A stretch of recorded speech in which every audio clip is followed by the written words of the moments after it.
Mak, Sakura tak boleh lah nak tinggal sini.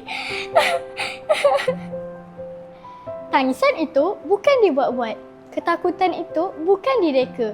Ia adalah perasaan sebenar seorang murid yang terpaksa berjauhan dengan keluarga dan menghadapi dunia baharu seorang diri.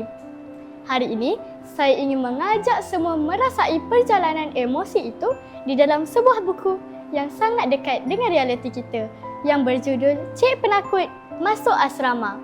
Sebelum itu, bak kata pepatah, tak kenal maka tak cinta. Jadi, izinkan saya memperkenalkan diri saya.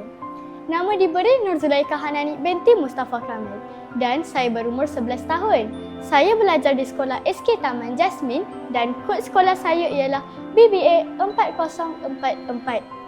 Pada hari ini, saya sangat teruja ingin berkongsi buku novel yang pernah saya baca berjudul Cik Penakut Masuk Asrama. Ditulis oleh Ain Maisarah dan Sabrina Ismail dari siri Bijak Belajar.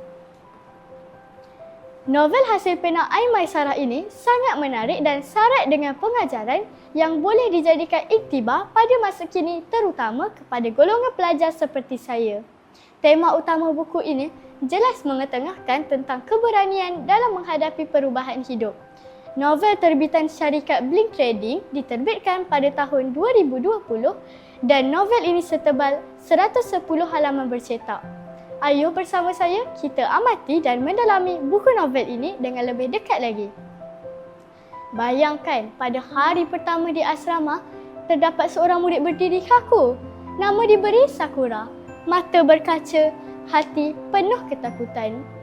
Sakura merupakan seorang yang penakut. Tidak biasa berjauhan dengan keluarga dan juga Sakura sukar menyesuaikan diri. Hari-harinya dipenuhi rasa takut, rindu dan tidak yakin. Sakura terpaksa berhadapan dengan persekitaran, jadual dan disiplin baru yang tidak disukainya langsung. Tambahan pula dia ditempatkan sebilik dengan seorang senior yang bernama Huda yang agak pelik lagi menakutkan. Apabila diselidik, barang peribadi Huda ada terselit sebuah boneka yang penuh disusuk jarum dan simpan secara rahsia juga. Di situ bermulalah konflik di mana Sakura ingin menyelesaikan semua masalah tersebut.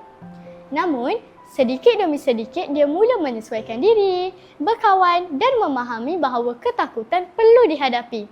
Akhirnya, dia berubah menjadi seorang yang berani dan berdikari.